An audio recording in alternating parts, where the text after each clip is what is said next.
Ladies and gentlemen, know your value.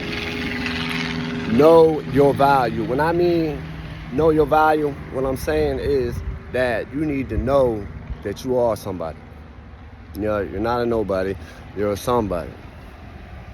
Everybody is a somebody until we start carrying ourselves in a prideful way. Now, pride has like a two-edged sword. You got good pride and you got bad pride. Good pride is, high self-esteem, you're confident in yourself. Bad pride is you think that you're better than somebody else. And that's a no-no. But you need to know how valuable you really are. People need to know if you're applying at a job or if you want to do something, what you're good at. Because your time, the number one occupation in the world is a service. This is my service, but my service is free. I'm a social entrepreneur. And I like to help people. I really like to help people. Now, this is a progressive, ongoing improvement for me because I'm just getting started. I've been lost in time, and when I say I've been lost in time, it's because I've been to prison most of my life, and I've been on the street 31 days right now. But I've been itching. And when I say I've been itching, that means I've been really wanting to reach out. And what I've noticed since I've been out, at the hospital, on the buses, with people that are considered the upper class and the lower class, is the lack of appreciation for what we already have. Number one, we're Americans. I want to be known as an American before I'm known as anything else. United we stand, divided we fall. You got to get that. United we stand, divided we fall. We ain't got to like everything about each other. But we do have to get along. Because if we are divided, we are weak. But together we are strong. Our value is decreasing. Donald Trump and other presidents and stuff, they keep telling us all the time, Hillary Clinton, Bill Clinton, they keep telling us all the time that we are the people. But what I notice that people want to find something they don't like about somebody. It's easy to find something that you don't like about somebody. And yes, I'm still talking about value. There's a lot of things to talk about. And yes, things are kind of hard to catch right away, especially when you've been hearing and fed all the bologna sandwiches, all the false belief somethings. A hustler could be a good term where you work hard, or a hustler could be a manipulator. A manipulator wants to give you pennies and work you to death, and then act like they're doing you a favor. Joel Osteen has the largest church in the world, and I want to mention something about Joel Osteen. I don't know what he does in his spare time, but I find things that I like about people. And Joel Osteen has said some good things. He says a lot of good things, and he doesn't have the highest populated church in America for no reason. See, he inherited a generational blessing. And we're so used to inheriting a generational curse. Me, myself, I grew up without a father. My father was shot to death when I was 9 years old, and that's a whole nother story. And that's not something that I want to get caught up on.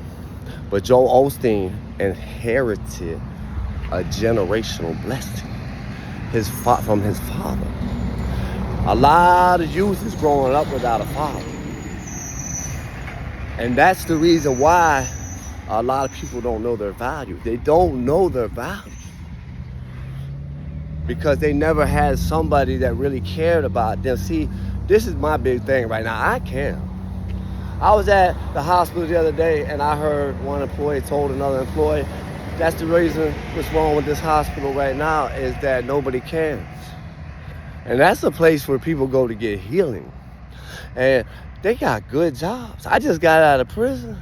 And I know people with life sentences that have accepted their life sentence, accepted that they did what they did, and they chose to change their lives right there in prison. And a lot of them are trying to help people when they get out. And there's a manipulation there. Oh, the only reason this and the only reason that. See, we got to get rid of all that garbage. Garbage in, garbage out. Good in, good out. Garbage in, garbage out. Good in, good out. Is the glass half full or is the glass half empty? See, right now I'm on the sidewalk right now waiting on the bus so I can go to work.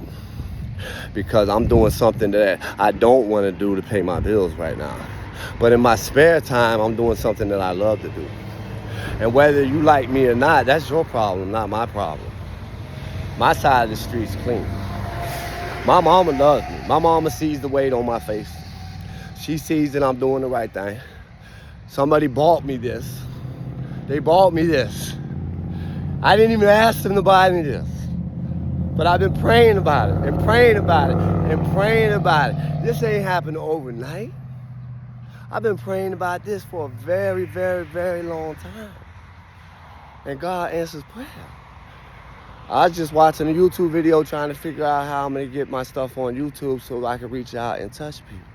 Because what I got to give is priceless. You can't put no price on me. You can't hire me.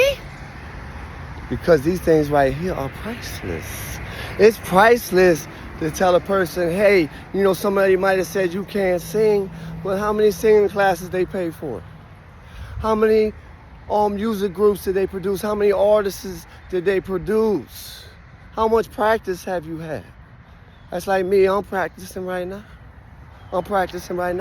But I read some books, Anthony Robbins, Awaken the Giant Within, on Think and Grow Rich, Les Brown's book. I read Steve Harvey's book. And the one thing that I took from Steve Harvey out of his whole book, I don't remember nothing, but I remember this right here. There could be 50 motivational speakers in a city, and none of them has the same story. So we could get something from everybody. Just as the raindrops, no raindrop is alike. Just as the snowflakes, no snowflake is alike. Human beings, we're not alike. I can. I really can. Separate yourself from the people that don't care. If you're forced to be around them, you know, do the best that you can. But as soon as you get the chance to break away from them. That's what holy means. Holy means separate. Separate yourself. You're not better than them. I'm not better than them. I'm not better than nobody, but they're not better than me. No, they're not better than you. My goal is to help everybody. But if I help one person before I die and spare them any kind of evil, spare them any kind of pain, ladies and gentlemen, I got everything that I need right now. I don't have everything that I want. And it hasn't been easy for me. I got people making stuff up on me. I got people going out their way, backbiting on me, gossiping on me, doing all kinds of things. But I'm sitting here doing the right thing. So doing the right thing, if I got people coming against me, just imagine if I do the wrong thing. The blessing is, though, I'm getting stronger as I go. I'm getting stronger as I go. I'm getting stronger as I go. And you can get stronger too. Pass the message on, man. Pass this on. This ain't meant for me to be famous, because I'm gonna be honest with you. I'm one of the richest men in the world right now. Now, how do you define riches? How do you define success? No, I don't have Bill Gates money. I don't have Warren Buffett money. I don't have that kind of money.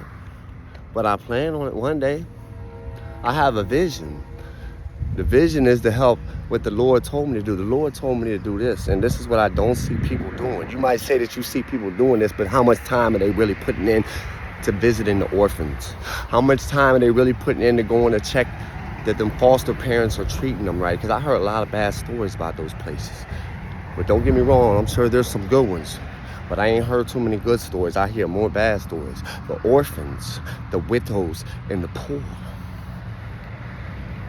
That is what God's will is, to take care of them, to look out for them first. America, to look out for America first. We are Americans. I'm an American. It don't matter that I've been to prison. It don't matter that I'm an ex-felon.